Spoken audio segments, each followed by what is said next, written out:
find this on YouTube? Because I'm gonna play it on my personal phone, baby. Just go to YouTube and type in LS Media TX. Oh, and guess what? We're live on YouTube. Hey! Whoop whoop! That was awesome. Greetings, YouTube. Thank you for having us. We've been on another platform for quite some time, and you wooed us with your live, with being the only other platform available to live stream on, and won us over. So we're very excited to be here.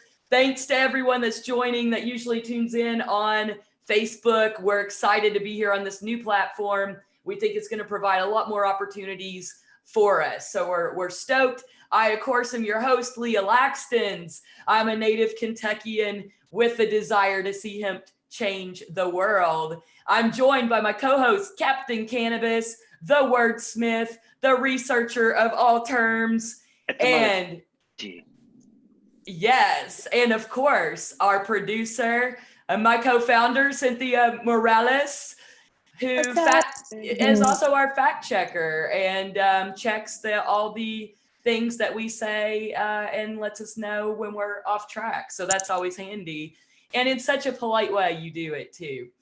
So, and we're joined, we've got a couple of guests today we're super, super stoked about. We've got Kerri tuning in all the way from Colorado. And we've got Matt with us. He's doing a little moving about, a little cruising about town today. And we've got other Matt. He's coming in right now too. So there's Matt. Matt's joining us from Dallas. We got Matt Lawson and Matt Buchanan. So we're super stoked to have the two of you here with us today. I think we've got some really broad perspectives to share with everyone, which is going to be super exciting. So on the first note, we wanted to talk about the big holiday this weekend. So we've got, it's July 4th, which of course is Independence Day. I know that from the Will Smith movie, as well as elementary school. I think at some point I thought like that I don't know. I always got like Memorial Day and July 4th mixed up and whatever, but it is Independence Day.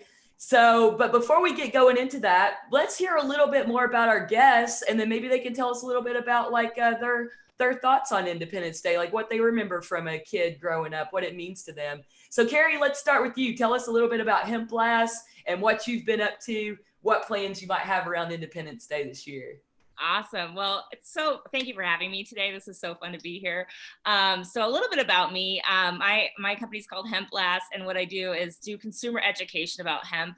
And I work with an amazing team in that. And it kind of started on, like many, I found myself, utilizing CBD and got a really good benefit from it. And then I just started to learn about the plant, the industry, and unlearn the misconceptions I had like known about it, right? And so then I just kind of geeked out on it. I'm from Scotland originally. You wouldn't know it because I moved here when I was 5. So I am a citizen, but wow, yeah. There.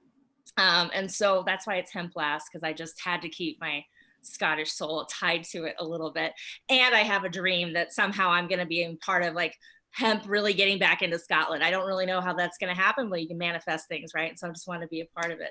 And so to not do it would be ridiculous, lass. You have to. Anyway. No, I've got some Scotch-Irish blood myself, and of course I drink Lafroig and all sorts of different, Now I could slip into an Irish, but never mind. Wait, no, actually, no, I'm just kidding. Quite a good accent, really. Like Scottish is hard to do, so I'm really impressed with you. We could do this all day. We could just keep going like I'd this. love to. wait, let's do it over a Scotch though. Right, we'll have to get together and like really go and go with it. So I mean, 4th of July. I mean, I remember when I moved here when I was 5, like it was a whole new. I mean, I think people assume that she's young, it's not going to be a big change. But anytime you move to another country, it is a big change. And I didn't understand any of the traditions or practices. I mean, I remember being just very confused and like terrified of fireworks. Like did not want to go to the big show. Like I remember having a real big fear, like they were going to land on me or something. And I just didn't understand what this was all about. And so then we were only supposed to be here a year, but then my folks decided to stay, and like my dad's work was here and all that kind of stuff. So you start learning, and this is not about Independence Day, but it's kind of a funny story. So like the first terrified of fireworks. Uh-oh. There we go. Sorry, that was me. Checking the old sound, huh? All right. Yeah. The first Thanksgiving we had here, we didn't know. Again, we were some friends of ours who were also from the UK. We didn't know the practices, but I learned the Pledge of Allegiance, right? And so I thought that's what you would recite. And so I always remember thinking like, this is the day you recite this. And I know no background in like why, but trying to figure out like what this was all about. So I remember having a big learning curve, and I still think, like, what does this mean? I think right now it's a big, what does independence mean for our country? I think it's a big conversation point that we have to have. And so, I think this year, honestly, like, I'll probably have a barbecue with some of my family. I don't really know. Like, I don't know if we're allowed to have fireworks. I haven't had a chance to check because of the fire danger here in Colorado is high right now. So sometimes it's because that, they'll contain it, or there'll be a couple shows somewhere. But I haven't really thought about what I'm doing for this celebration this year. I'm just kind of, feels like every day's, Monday. So yeah, for real though. Yeah, for real. We've had some neighbors that have kind of been like pre doing the fireworks, and we're like, save it for the 4th, like, hey, what's up? So let's that was amazing, Kerri. What a really cool background. And I love your mission to bring hemp to Scotland. I think this is going to be a really incredible thing to watch and see happen. So let's go over to Matt Buchanan. Matt, can you give us a little background on who you are, what you do in hemp, and what this holiday means to you? Hey, how's it going, everybody? Can y'all hear me? Breaking up a little bit. Can you? Oh no. Hello? Much better. Now you're back. Well, you're gone again. Okay, you can hear me now? Hello? You got it. We hear okay, you now. Can hear me? Okay, awesome. Sorry about that. Yeah, breaking again, Captain. Lagging just a little bit. So I'm Matt Buchanan. What was that? I think we're good. We hear you now. Buchanan. I am a handler sampler. Just kind of now getting into the industry, trying to network, market, be a part of helping this industry grow. So any knowledge or anything that I can learn, that's what I'm trying to gain at the moment. I've been reaching out to multiple farmers and speaking with multiple farmers, speaking with different consultants, and I've been going down that list of samplers and handlers and seeing kind of what their goals and ambitions are as well, with having this license. For me, 4th of July was always a huge holiday for me. It's actually my grandmother's birthday. So it was always a time where me and my family got together, and it was a very special moment. We celebrated her life, and then it always, made us all come together as well. I know whenever I was a kid, we used to all meet. I believe it was at a country club or something like that, and it was always a huge thing for us. We would watch the fireworks, and as Kerri said, whenever I was younger myself, I was actually a little bit afraid of the fireworks. It was a lot of anticipation, just waiting for that first bang. And then once that first bang went off, it allowed me to kind of get a little bit more comfortable with it. But it was always an awesome moment where we went. There were people that would skydive out, so that was something very exciting for us to watch whenever we were a kid. And so, yeah, 4th of July is really a special day for me and my family, and then for the rest of the country as well. It's a special thing to be able to have that independence. Yeah, I mean, right now everything is definitely a little bit crazy. It's not going to be the normal 4th of July, I would say, for anybody, especially for those that are in Austin. You know, the city's kind of still locked down. It's very minimal on what we can do. I think that kind of brings me back to my roots. You know, it's just kind of cherish the moment with the family, since, you know, we're not really able to get out and do much else. So yeah, being able to find a positive in somewhat of a negative time is what I'm focusing on. And yeah, so that's kind of me. That's what 4th of July means for me, and that's kind of me in the industry. Beautiful. As well.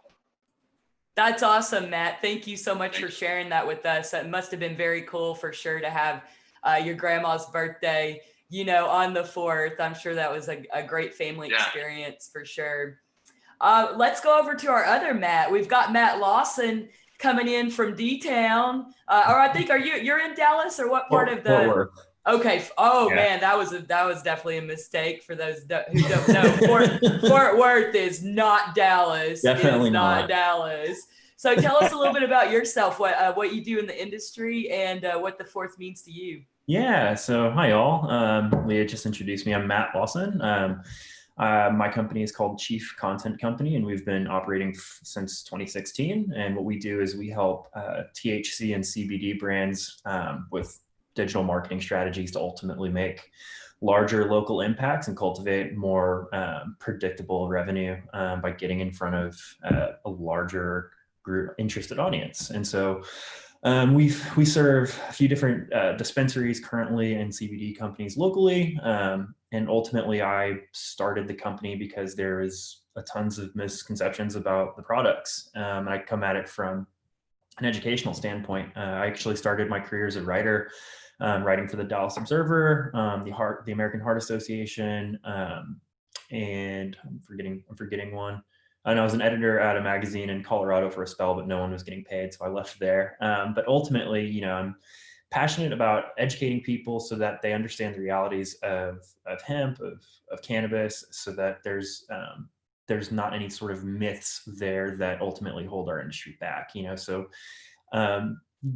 20 years ago, I think the associations with cannabis were largely negative, and through the work of a lot of professionals and a lot of pop culture icons, we've softened up to cannabis. And when you do a lot of primary research and realize that, you know, we can't perform studies in the United States because it's a Schedule I, it's like, okay, so we've really had this information hidden from us. And then you go to reliable sources and discover that, hey, this isn't all that bad. Actually, it's far healthier than some devices that are currently legal and marketed in mass. And so I saw an opportunity to help the industry kind of button up a little bit, be more professional, bring expertise to the industry that I'm passionate about, so that ultimately we can inform a wider base of consumers and make it more popular and accessible for people of all ages, not ages, I don't want to say that, people of all worldviews, and really just dispel any preconceived notions about the products. And I think, you know,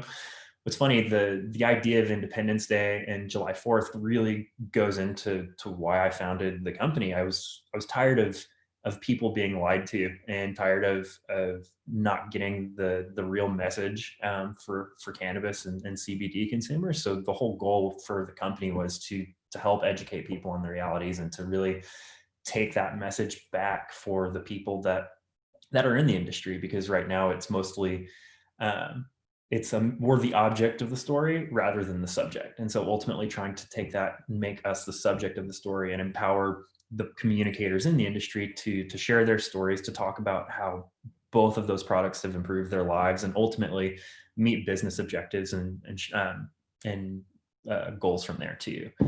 4th of July for me is it's a fun holiday. I think I'm the only one here that didn't grow up in fear of fireworks. I probably should have lost my hands a few times as a kid. I was always a punk, and I grew up skateboarding, listening to punk music, and I have vivid memories of taking those shells, you know, those big circular shells that go into the tube and go up in the air, splitting those open with my friends, putting like 10 into a plastic water bottle, like adhering multiple fuses together to create like a 15-foot fuse, and just essentially creating bombs in our backyard and lighting them and running away as fast as we could. So like, I don't know how both of my hands are still intact, but I've always been fascinated by tinkering and explosions. my dad's a rocket scientist. He's an aerospace engineer that works at Lockheed, so I guess it kind of runs in the family. That's hilarious. Yeah, for sure. I think that definitely my brothers, they love to make like little movies. Like, this is pre-YouTube, you know, they would have been super YouTube stars. So they'd make all these movies and like we'd watch them back, and it was always like one of them shooting the other one with the firework. And then my parents would be like, where do you keep getting fireworks? Like, how and why are you doing this? Like, you guys are crazy, you know. But they had bottle rockets. They were all about the shooting each other with bottle rockets. And amazingly, they both have their limbs and eyes. So I'm super thankful for that, despite their craziness. So Cynthia and I were talking a little bit about, you know, this being July 4th. Of course, what the meaning of July 4th is, the Declaration of Independence, like we've been talking about. So, you know, we always had sort of loved this idea that the Declaration of Independence was written on hemp. And sadly, that is not true. So, you know, it's like sometimes, guys, it sucks, but we're all about getting to the root of the truth and real information out there. And so we do have to sadly report that the Library of Congress says that the Declaration of Independence was not written on hemp. Now, that being said, there is a ton of evidence that George Washington, Thomas Jefferson, Ben Franklin all grew hemp. As a matter of fact, here's the diary of George Washington. All the times that hemp is mentioned, just over and over. He even talked about separating male and female seeds. We know that Ben Franklin, like 90% of the paper in the day was on hemp. Monticello or Monticello, however you want to pronounce it. I don't remember that from elementary history, which way my teacher said it. So, but which is Thomas Jefferson's estate. They're actually kind of walking back him saying he smoked on his veranda, which I always kind of thought, like, really, he had a veranda? Like, whoa, getting all fancy, you know?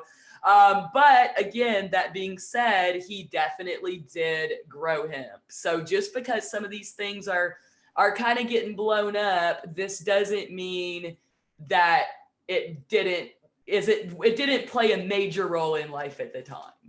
So they're probably trying to erase the history, Leah. They're just erasing our history, you know, because they got the plant in the 30s had to be destroyed, so they went back and erased history. But well, at least we know that Benjamin Franklin owned a farm, and 90%. And Washington and Jefferson. And Ben Franklin owned a paper factory, we found documentation that he wrote or made 90% of his paper was made with his hemp that he grew on his farm. So that's kind of cool. It is. It's awesome. So it's like, just because we don't get the quote about smoking hemp, you know, we've got to get to the bottom of like what people really said and always present honest information, because that's what furthers our industry when we get to the root of it. There was one of the drafts written on it, but see, when they're all done writing the final one, they used it to smoke. Yeah. There we go. Maybe so. We'll see. So on the note of holidays, there's another holiday coming up next week. Now it's called 7/10 because 7/10 so it's July 10th is oil spelled like backwards. So does anybody have any comments? Did you know about 7/10? Have you celebrated 7/10 before? I had no idea that 7/10 was a holiday. If I'm being Never heard of it. Never heard. Yeah, never heard of it. Until I can't hear you, Cynthia. Sorry. I celebrate 420 weekly. Right. There you go, Matt. There you go.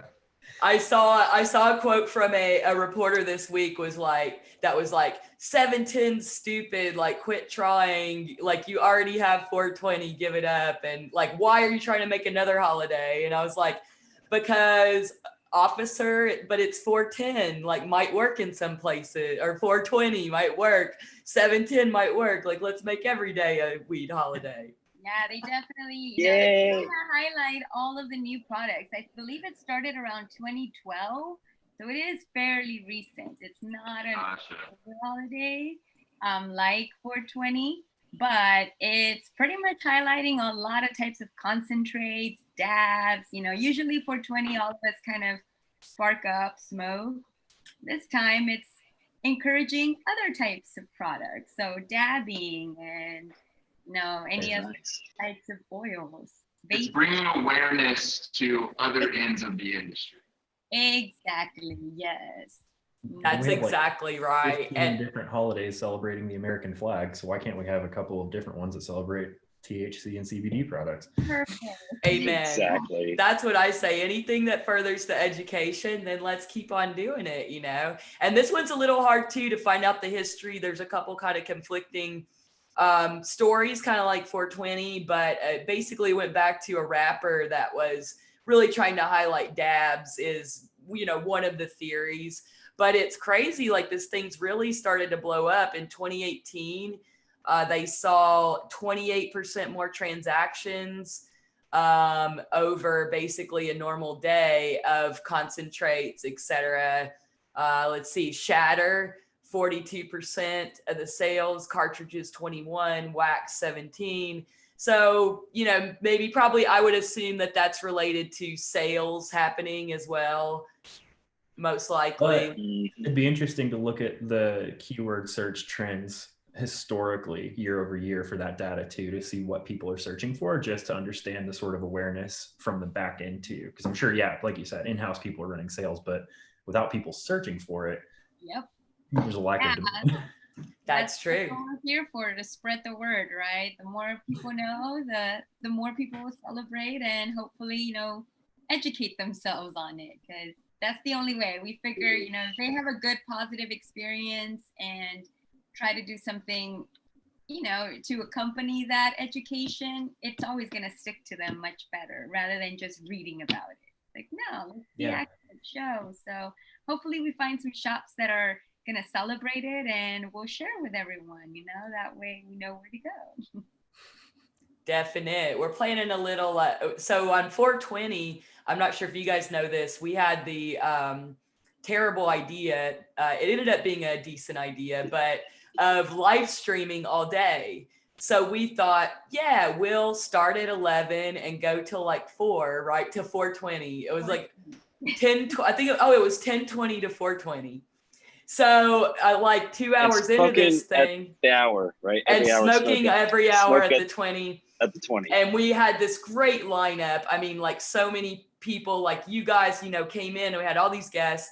So like 2 hours into this thing, we're all like, and you can't really talk because you're like live, but I could tell like all our eyes met, like, do you need to pee? Because I need to pee. Like, and also like, how are we going to eat, And so then we were just like, Hemp Tours is going to commercial break, like, so we're not going quite that crazy for 710. I think we're just going to be checking in with some of our friends that have vape products, that have some waxed kind of dabbable style products, and talking to them. We will not be on for 6 hours, but that's a tough one. That's a tough one. Being on for 6 hours on 420. It was quite an event. Oh, we had a DJ. We'd always break the DJ, which that gave you a chance to eat the food a little bit, We're like, oh no, when are we gonna eat lunch? For sure. That's all right. For sure. That's how we learn. Did you guys do anything exciting for 420 this year? It was in lockdown, but a little virtual. Yeah, Kerri? I work with a team, so I work with a product line, and so we woke up and it was a buy one get one on the tinctures, and I was like, uh-oh, what's happening? So the thing that I noticed is, so when I started talking about hemp and CBD, it was around 2017. And when I, starting to come out, and like literally people would be like, look at me like I had 12 heads, right? I'm like, do you know about this? And then the cool thing about this, so we didn't really know what was happening because there was they had to take down some of the technology because there was a lot of sales coming through. And in that one day, on that one line, they did 5 million. And last year it was 1.5. So what I saw with that was like, oh, the market is like, the awareness is getting out there. I think I saw a stat was like about 19% of the population has tried CBD or utilizes it, so 1 in 5. So you're maybe, and again, we probably have to fact check that just to make sure, but what I saw the other day, it came out that way. And we're starting to see that consumers are getting smart. They're starting to know about it. They've heard about it. It's in the market. It's been published. It's been written about. It's on the cover of Time, that kind of thing. And now we're starting to see this like need for, like, the questions I get now are much more like, they're like, what do I need to look for? Like, is this a tested product? Is it clean? Like, they're asking way better questions. Whereas, before someone's like, oh, just tell them it's CBD. I was like, no, the consumer needs to know what's in that product. Hemp sucks up everything. It's a great bioaccumulator. We love it for that reason, but I don't want to ingest something that's maybe got, we want to go above potency, right? That's important, but we want to see like pesticides, herbicides, what's in it? What is it? Is it a clean product? And so I'm getting those questions now, and I love it. Every time someone's like, so tell me about your testing. I'm like, yes, let's sit down and have this really great conversation that didn't exist 3 years ago. And so I see this like hemp really getting into the marketplace and people being aware. And I think more education is going to be needed now because consumers are going to be starting to ask these questions that require we are able to say like, hey, this is how we can trust this product. So that's something I noticed. And that, so on 420, I was just like talking to people and I was busy, and I thank God I didn't think about a live stream because I wouldn't have had time to do it. So. Yeah, and I think that kind of shows the type of consumer as well, with 420 sort of traditionally being a marijuana holiday. Now it's sort of just become accepted that cannabis it's all cannabis, and hemp is legally below 0.3 and MJ is above 0.3, but it's more recognized as one plant now, I think, in consumers' minds. Yes. Yeah, it was a wild day for a few of our people to see the search traffic just go whoop on 420. It's like everyone's searching for pot. And we had dispensaries doing just huge, like $4 eighths, and just like sell out in like, on half days for the most part, because they couldn't keep it in stock when they're selling $4 top shelf eighths. Cause it's just like, all right, let's just clear everything out for this big holiday and just go home early. Go home and smoke. Yeah. And I mean, with 420, right coming up, right during, COVID times as well. I know it was a little bit pre-COVID times. It was basically like quarantine was 420 the entire time. I mean, a ton of dispensaries and I mean, even CBD facilities saw numbers shoot up. Nobody had really anything else to do. So, I mean, you see, pot sales go way up. You see CBD sales go way up. And then as well as, alcohol sales as well. I know there are a lot of dispensaries that did 100% increase when it came to business. And then in some areas, it was, where do we find product? Because they were selling so rapidly. So then at that point, you also see other delivery companies coming up because, nobody's really trying to get out and about. So even some of these delivery companies, or even some of these dispensaries that didn't have a delivery prior to quarantine or a curbside takeout prior to quarantine, you start seeing all of that being implemented with the capability of being able to basically maximize sales. So it was also very interesting how, quarantine and COVID impacted, the marijuana market and cannabis market overall, because it really saw a massive influx and business skyrocketed for a lot of people. Yeah, absolutely. I think cannabis being considered an essential service in so many states was amazing to see. Now, granted, here in Austin, our health services did not view it the same way, and of course made shops close, which I think will be interesting on the backside to see. Let's not forget, guys, forgive but don't forget, because we do need to bring that up and figure that issue out. as to who had the issue with the shops and why they had to close. But you hit on a great point, Matt. Like so many of them went to curbside, and talking to them, they're like, I don't know if we're going to go back. Like, this is so awesome for the customer, for them. And I think we'll start to see that just sort of a really difference in the whole way that retail is done moving forward, and not necessarily for like the worse, like probably a lot of things for the better. Yeah, definitely. I think there's a lot of people, with dispensaries and things like that being so new, people that are not familiar, they get nervous whenever they go into a dispensary and they're working one-on-one with a tender. And they could feel that pressure, especially if there's a line behind them and they have no idea what's going on. They just don't know anything. So I think having that opportunity to be able to, look at a menu either on your phone or whatever it may be, and it describes what it is, how it's going to make you feel, and also, the benefits behind it. And then instead of having to go wait into a line, you're going to place that order, and then they're going to bring it to you, or just go straight curbside. I think that might honestly help with some of that, some of that stigma and some of that nervousness or anxiety that people experience with their first time going into a cannabis facility. They're desensitized, or we're slowly desensitizing the whole country by giving them an experience they feel safe in. Yeah. Even right now, all of the events that have gone virtual, it's really a great time for people that felt uncomfortable to begin with to go to these live events, even if it's just learning about cannabis or hemp or THC, whatever. But, people might just not have gone before because, somebody's going to see me there. What if I run into somebody? Whether or not they use it.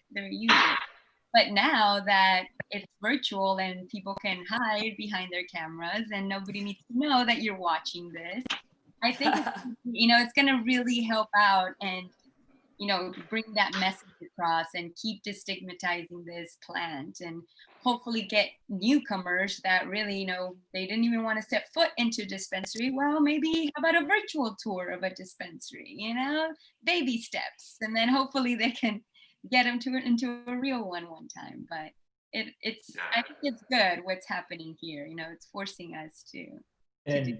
We saw that too, when it first hit, it was like, okay, shift strategies. How are you going to get in front of consumers? How are you going to clearly communicate that you're keeping your dispensary safe? Like that if you're coming to the dispensary for curbside, it's going to be a safe exchange. You're not going to contact people. But one interesting place where that diverges and falls out is, a couple of my clients out west in California are opening clubs.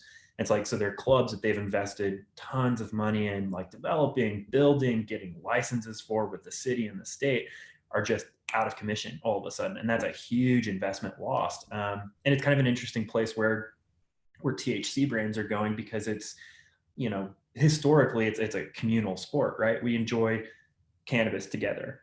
You can enjoy it for self-remedies at home, but largely it's something that's best enjoyed with a group. And so playing on that idea, California dispensaries have started to form clubs where it's like a $1 membership per month, because it's a membership requirement as defined by the state, but to ultimately get people together to where they can enjoy it publicly in a safe forum together, that's not out on the street necessarily in front of cops, but a designated space that's identified by the state as legal and safe and fun. And so that's one area where it's just like, we've had to do some damage control. It's like, okay, how do we recapture some of those funds that we've lost, that we've invested in getting our club started and getting that physical space started? And how can we move out more products to ultimately just recapture the lost revenue there? And so that's been an interesting challenge for us to help just advise our clients on. Yeah, I think that's what's really cool. Why we wanted to have you on today, Matt Lawson, was because you do reach into outside of hemp, outside of the state of Texas, and Kerri as well. You're outside the state. And then it's so cool to have you, Matt Buchanan, because you're here inside the state, but you've got all these perspectives from other places that you've lived. And then, of course, being like really integrated into the hemp industry. So such a great crew today, guys. I love all of you. I think we should just keep it like this. Add others in. Can we do this every week?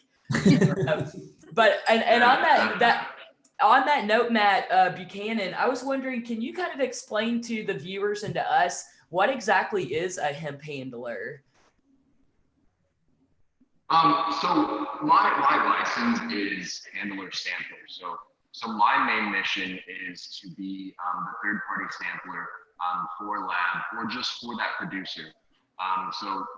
TDA so Texas Department of Agriculture has a requirement that for a producer or a farmer that is wanting to have their product sampled, they have to go through a third-party sampler that's licensed by Texas Department of Agriculture. So that's where I fall in. So obviously, the requirement by TDA is that your potency level for your hemp has to be 0.3% THC. So my role is I basically am that sampler for the producer, where I will go out there, I'll pull those samples, and then I'm able to send that to a licensed TDA laboratory. Now there is a large list of sample or testing that can be done outside of just the potency. So for people that are growing more high quality product, I definitely recommend doing, full panel samples or full panel testing, so you can find out, the different cannabinoids and everything that is going to be in your product, because that's also allows you to be able to scale it and grade it when it comes to sales. And then, another part of my responsibility is I'm going to go out, I'm going to see exactly where your plots are, make sure that everything's in order, and try to give any tips or tricks that I learn along the way. But as of right now, you have to have a third-party sampler come out to your land to pull that official sample. And yeah, so that's where I come in. I formed a company called Jane Sampling, and I've really been getting connected with just all the farmers in the state. Different states have different guidelines, and in some states you have samplers that are referred strictly by a lab. I've connected with different labs and things like that, where they will, you contact the lab and then they'll send a referral for a certain sampler. That's really cool, Matt, where your audio is breaking up just a little bit there at the end, but I think it's, it's awesome though. I love the background. I love what you're doing. And I think it's really neat that not only you're not just going out cutting stuff, throwing it in a bag, but you're actually out there to help the farmer as well and understand all sides of it, which is a really important in this, we know. And over 1,000 farmers now in the great state of Texas have over 1,000 farmers. And one thing is with the different samplers on the list and things like that, everyone's kind of working differently. So TDA does not give you a blueprint when it comes to pricing or how to do business and things like that. And for me, utmost, I'm not coming into this business for a get rich quick scheme. Originally I got into the business because my wife is epileptic. She has a seizure disorder. So CBD is something that I've really seen, work magic for her. And it's really changed her life. So me coming in, I really just want to be a helpful hand for these farmers. I want to be able to go out there, help out, completely reasonably priced, and I can work with you in any which direction it may be.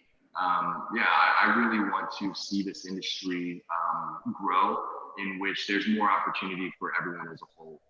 So any way that I can help anybody doing sampling, especially if it's in Austin or within a 200-mile radius, I'm happy to do so. And I have connections in the rest of the state as well. Just want to watch this industry grow.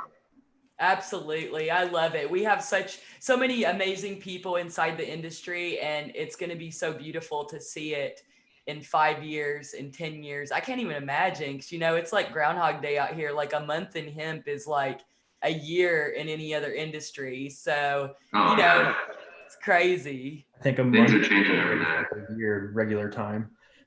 Yeah. In general. For sure. That's awesome. Well, Matt, where's the best place? Actually, both Matts. We'll go Matt Buchanan first. Where's the best place for people to get in contact with you? Is that your Facebook, LinkedIn? Yeah, so you can find me on Facebook. I'll be launching my website at the beginning of this week. You can find me next week. You can find me on Facebook just at Matt Buchanan. Reach out to me through Facebook. I can send you my phone number and then get connected with you.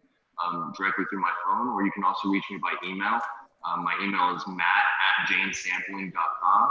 And please, any questions that you have about sampling, any questions that you have as far as testing, I've made some fantastic connections with New Bloom Labs. They're awesome. They're out in Dallas. There's a guy named Jesse Kearns who's fantastic. And there's a local Austin lab here, Sante. They're fantastic as well.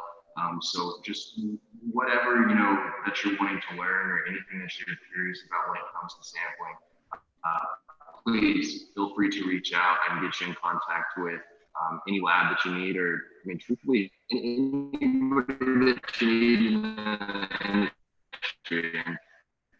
And I can't tell you how much I learned much of that. That's awesome, Matt. Yeah, for sure. We talked to the New Bloom guys, really like them moving in from Tennessee. You got Farm Labs, of course, that has just come on board with us as a verified brand. So we're super excited to have them supporting hemp tours and, doing things right. We think both these guys, they're really bringing something to the industry because they're coming from other states. Both of these companies have been testing hemp for a while. So it's really awesome to have that experience here, but also with that Texas passion behind it coming home, for them. And Matt Lawson, where is the best place? I know we're going to have you give a little presentation for us here in a few minutes, but what's the best place for people to catch up with you? Is that linked? I know you're a big LinkedIn guy for sure, but we haven't gone super public on LinkedIn. We haven't really needed to. It's been pretty receptive market to our services, which has been nice. And so I haven't had to go public, but we're going to take it public on LinkedIn so that we can just take a bit more of a leadership role in terms of like leading discussions and thought leadership and stuff. So I just need to put it public there, but you can find my personal page on LinkedIn for Matt Lawson. And then we have our page on LinkedIn, which is Chief Content Company. And then you can visit our website, which is right there. My wife is a creative director in an ad agency, and she's an incredible designer. But she helped design all of this stuff, and she helps create the visual marks for some of our clients, which is great. It's a really nice capability to have in-house, to have her just sort of right there and ready to help. I'd say so, dude. This is a sweet looking website for sure. Thanks. Yeah, if you work in digital marketing, you better have a decent public-facing digital property. That is a great point, although I've seen a lot that do not. So shout out to you and your wife for sure. That's awesome. And Kerri, what's the best place to catch up with you? So you can go to I have website jealousy right now. Like I was like, oh, I just want to go. It's hemplass.com. You can go there. It's kind of updating right now too. But you can find me on IG or Facebook, Hemplass, HEMPLASS. And that's my accidental branded inner child that happened there. So so that's where you can find me. And like that Elementor number 12, not supposed to be there. Matt, I need some help. Like what? Like I was trying to edit it myself and I broke it, and then I had to come on here and I was like, well, I'll fix it later. So, and I do Hempy hours. I'm doing those virtually. I'll be posting those in the events to do education so people can come learn a little bit about what is hemp, what is CBD, and answer those questions in a quiet, like a safe little space that people feel like they can come show up to. So that'll be on the site too. Yeah, that's a really great idea. Actually, I think we might have somebody that might want to sponsor that Hempy hour to connect you with too. Yes, for sure. We all now do not want to show our websites. Thanks, Matt Lawson, for being so amazing and making us feel so bad. So no, just kidding. That's amazing. So you catch up with everyone on, I really feel like LinkedIn has blown my mind on the connections, especially like I just barely made it on because I got sort of shamed in January because my LinkedIn was terrible. Actually, Matt Lawson, it was you and we were at the Hemp Business Exchange. Oh yeah. And it was, not Eric. I'm trying to think of what his name is. Oh, Ryan, what is his last name? But anyway, he like super called me out for having this terrible, he was like, yeah, like I knew you were going to be speaking here and I linked in to you And so I kind of had this reaction like, yeah, well, I'm super busy. That's why, and then I got home and I was like, all right, he's so right. Like my LinkedIn is so bad. It's pathetic. I don't think I had even put hemp. Like it hadn't been updated in like 8 years. So I go well, in. you just never used it. That's all. I was always never like, used it. what? Oh, so Facebook for work, that'll never make it, and then I didn't check again. And 10 years later, it's like the biggest thing in the world. And we're entrepreneurs. So we already owned a couple of businesses. So we're like, I don't need a job. What do I need LinkedIn for? So it wasn't until we started meeting people like you that we actually said, oh, I guess maybe this is important to connect with others. So we just thought LinkedIn was, if you're out of a job, you need a place to go and get a job. But no, it was not for that. Yeah, exactly. It's huge. Like I got on and was just like, oh my gosh, every single person that I've been wanting to meet is on here. So let me get my stuff together and let's roll on this. Matt, do you do some social media strategy for LinkedIn? Yeah, I bet. So it's all a part of the big, just your digital biosphere.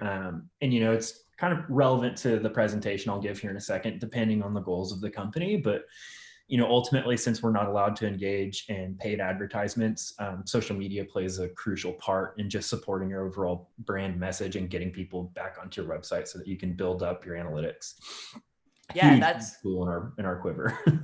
For sure. So get on LinkedIn. It's not just Facebook for work. It's really awesome. And especially during this time, like how else are you going to meet people, guys? So get out there on LinkedIn. The Hemp Daily Expo was this week too. If anybody went to that, hit us up. We want to talk about it next week and get some summaries. And I think that's just about it. So Matt, Lawson, we want to turn it over to you. And we're super excited about what you have to share with us here. You should be able to share your screen. Absolutely. Yes. Okay. Is that full screen for y'all? Yes. Excellent. Oh, actually, no, I'm sorry. It's not. Yeah. That is all right. Got to do the old present. Okay. So one of the things that I talk to all of my clients, prospective clients about is just setting smart goals. You'd be surprised at the lack of tangible goals people have for their business. And while they might have kind of lofty goals of, I want to have 100 clients by the end of the year, or I want to net $1 million by the end of the year, they don't have a strategy, or they don't structure their goals in such a way that makes them attainable, essentially. And so with COVID happening and strategy shifting to more direct to consumer, curbside pickups and stuff, I thought that it made sense to just revisit the basic goal setting process so that you can find some success with your digital marketing. And the ideas that I present here actually aren't even digital marketing, aren't even based in digital marketing. So the creator of these different goal priority systems name is Mark Levine. And he's actually, he's the original SEAL Fit coach. So he founded SEAL Fit, and I've been reading a couple of his books, but this one that I've currently been reading is called The Unbeatable Mind. And it's basically just a way to improve your mental toughness, your emotional resiliency, and help you become a better communicator and a more effective leader. And so I'm all about self-improvement, and any opportunity I have, I'm going to take that. And so these ideas are presented there. They're not my own. I want to make sure that that's completely clear. I'm not plagiarizing him in any way, but they're such compelling ideas, and they're so broad that I think that they apply really well to business. And so setting smart goals and responding to a crisis, currently we are all in a crisis. We can't open up our storefronts and continue business as usual. And so hopefully this will help you set some smarter long-term goals, give you a roadmap that will help you achieve those goals, and then give you a little bit of a thinking structure to help reassess those goals, to compress them into a shorter time frame so that ultimately you can serve your long-term goals. So let's get into it. The agenda, super small: setting smart goals and resetting goals under new realities. Awesome. So when we talk about setting smart goals help give you clear direction and action for your goals and makes them incredibly easy to accomplish. And so SMART is actually a really simple acronym to read or to remember. It stands for specific, measurable, achievable, relevant, and time bound. If you set goals under this specific acronym, it gives those goals direction. And so when we look at that under the umbrella of CBD companies or THC companies, it's like, what would that look like for a CBD company? So to set a SMART goal, you have to be very specific. So these examples are, I want to gain 25 new followers on social media every month for 6 months. So let's talk about that. I want to gain 25 new followers every month. So it's specific, it's measurable, totally achievable, realistic, and it's bound by time. And so what this does is basically gives you a way to structure your goals so that you have action and momentum heading toward them. It's another goal that would be like that is, I want to sell 3 cases of oral tinctures in 2 months. It's like, okay, great. Same thing. It's an example of a SMART goal that you can measure ultimately and check in on while you're on the journey from day 1 to day 60 or 62 or whatever it is. And then another example of that would be, I want to improve my local keyword rank for CBD in Dallas by 3 places in 3 months. So again, the improved specificity and the measurability of those goals and wrapped up in a nice time frame gives you lots of momentum and clear direction when setting your goals. And so it's a good way to write them down and to frame them so that you can measure them and ultimately check in on your progress while you're going. And it's funny because, I have clients that say, well, I just want to increase my sales by the end of the month. It's like, well, that's great, but there's thousands of ways to skin a cat. So how are we going to do that? And when you put goals into more tangible, realistic terms like this, you give yourself checkpoints along the way. It says, okay, well, if, for example, back at the first example, if I want to gain 25 new followers on social media every month for 6 months, what would my social media strategy look like? You would set, daily engagement goals to talk to your followers on social. You would set posting goals. You would set follow back goals. You would set everything beneath those goals that would ultimately support that mission. And so these SMART goals are just a way, again, really easy way to set goals that ultimately serve your bottom line of your professionalism or you as a person. And it's been really helpful for me and my clients to structure them this way so that we clear out the ambiguity. And on digital, it's hugely important because we have the luxury of being able to measure all of those things on the back. We have, I can't even count how many analytics that we can pull from to ultimately see if something is being successful or not. And so just for digital marketing and for business in general, it behooves you to set SMART goals. Now, so when we talk about resetting our goals or responding to a crisis while also meeting those long-term goals, we use this model called the PROP method. And it goes back to the quote by John Steinbeck and Of Mice and Men: the best laid plans of mice and men often go awry. You can plan everything to a T and you can have SMART goals, but ultimately a pandemic can come out of nowhere or kind of not out of nowhere and totally upend your day-to-day processes. And if you still want to meet those long-term goals, you have to have a model in place that allows you to quickly respond, to compress your goals into a shorter time frame so that you stack up small victories. And those small victories will ultimately serve your larger long-term goals and builds momentum to satisfying the larger, smarter goals. So when you look at the PROP method, PROP, again, Navy SEALs are big on acronyms, I guess, but PROP stands for priorities, realities, options, and plan. And so when we look at this contextualized for our own, so we're right now, I skipped ahead. So using PROP. So the PROP method is a way to quickly assess a new situation and gives you a way to execute rapid planning that supports your long-term goals, basically. And so when you're talking about setting PROP goals, these are what we're looking at. So what are your priorities? What are the key immediate priorities driving your mission? What do you have to do this week? And then beneath this week, what do you have to do every single day to make that week a success? Realities. What are the ground truths that are currently facing your business? What impact do they have on your options? Right now it's, if we can't invite people into our dispensary or into our CBD shop, that's the reality of the situation. We have to adjust and accordingly so that we can ultimately recapture that revenue flow. So our options are limited. Then, look at your options. What are the most compelling ways around the current reality to still satisfy your goals? And then ultimately coming up with a plan. What's the most effective plan under these current realities and priorities that will get you to your final destination? And so if we look at that for Chief right now, we're also doing that. I don't have the luxury of going and to physical networking events twice a month anymore. I can't do it. And it stinks, because that's that's where I generate the largest amount of revenue, is speaking to people, creating relationships, talking, and ultimately just selling them on the benefits of a cohesive digital marketing plan.